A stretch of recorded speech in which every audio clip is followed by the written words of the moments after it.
उवाच योऽयं योगस्त्वया प्रोक्तः साम्येन मधुसूदन एतस्याहं न पश्यामि चञ्चलत्वा स्थितिं स्थिराम् चञ्चलं हि मनः कृष्ण प्रमाथि बलवदृढम् तस्याहं निग्रहं मन्ये वायुरिव सुदुष्करम्।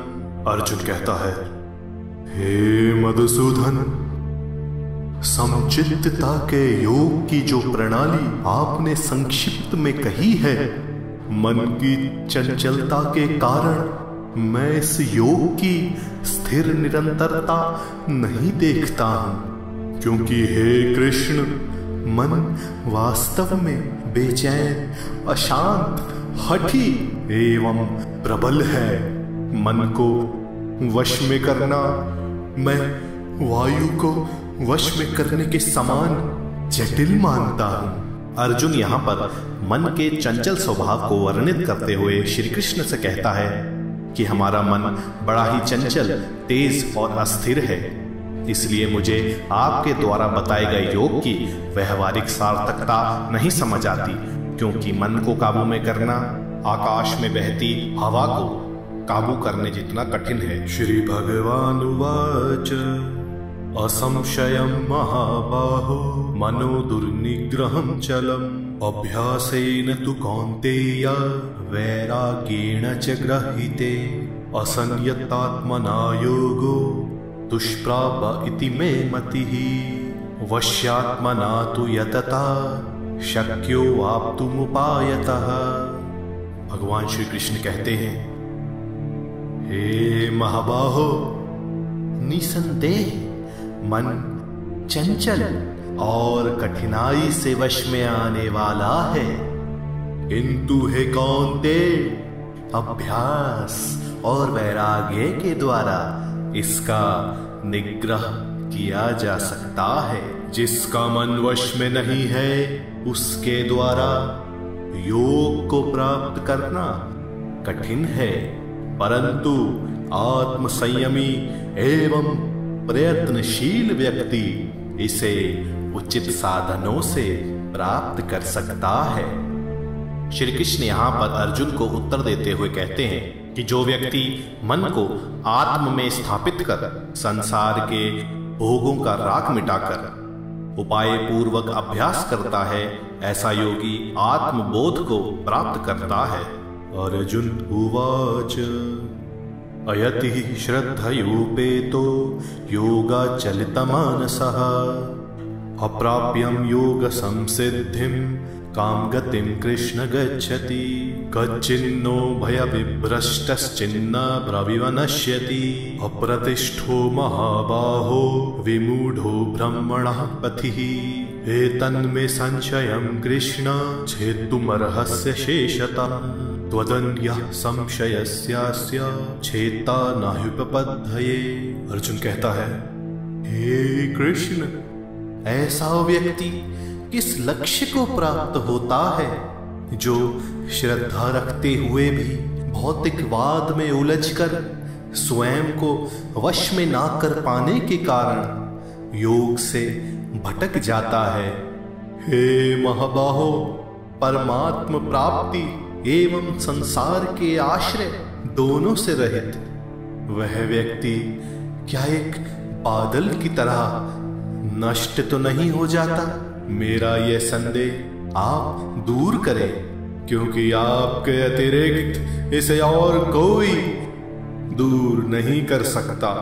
अर्जुन यहाँ पर श्री कृष्ण से पूछता है कि हे कृष्ण, जैसे एक बादल का टुकड़ा जो अपनी घटा को छोड़ दूसरे तक नहीं पहुंच पाने के कारण छिन्न भिन्न हो जाता है, क्या भगवत प्राप्ति के मार्ग पर विचलित होकर परमात्मा की स्मृति से वंचित व्यक्ति का अंत भी ऐसा ही होता है?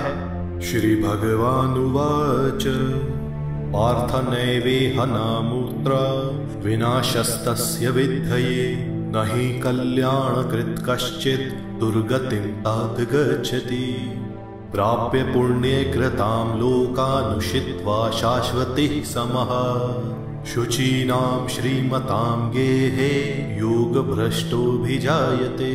अथवा योगिनामेव कुले भवति धीमताम् एतद्धि दुर्लभतरं लोके जन्म यदीदृशम्। भगवान श्री कृष्ण कहते हैं, हे पार्थ, ऐसे व्यक्ति का ना तो इस लोक में और ना ही परलोक में नाश होता है, या तो वे धर्मात्माओं के लोकों में चिरस्थायी वहन करने के उपरांत शुद्ध एवं धनवानों के यहाँ जन्म लेते हैं, अथवा वे ज्ञानीवान योगियों के कुल में जन्म लेते हैं। ऐसा जन्म इस संसार में प्राप्त करना बहुत कठिन है, क्योंकि हे मेरे परम प्रिय शुभ अनुष्ठानकारी मनुष्य दुर्गति को नहीं प्राप्त होते।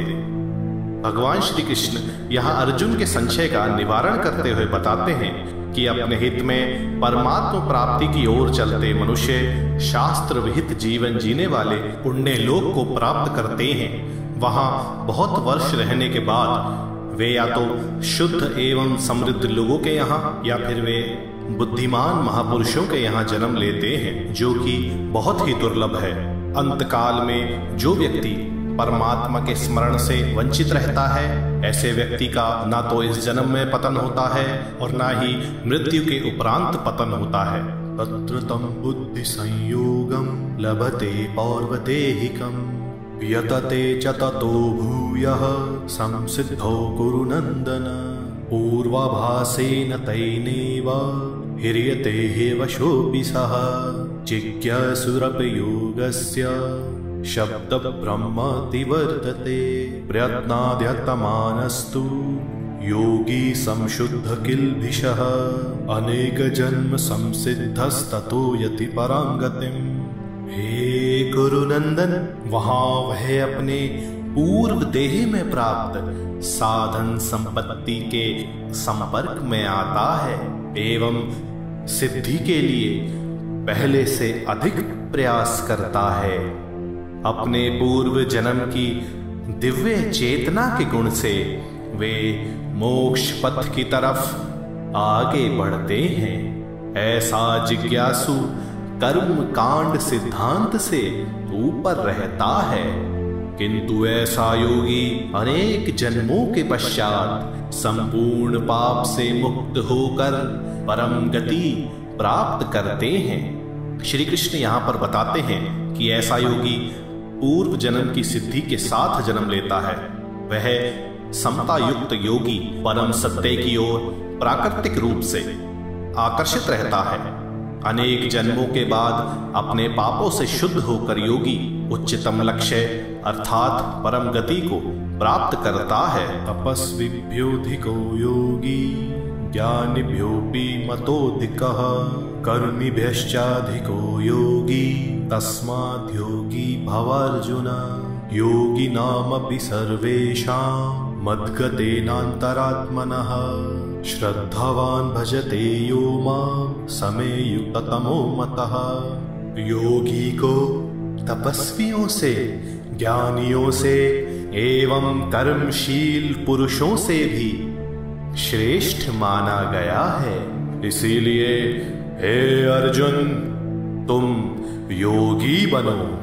संपूर्ण योगियों में जो श्रद्धावान भक्त अपने अंतःकरण से मुझ में विलीन होकर मेरी उपासना करता है, वह मेरे मत में सर्वश्रेष्ठ योगी है।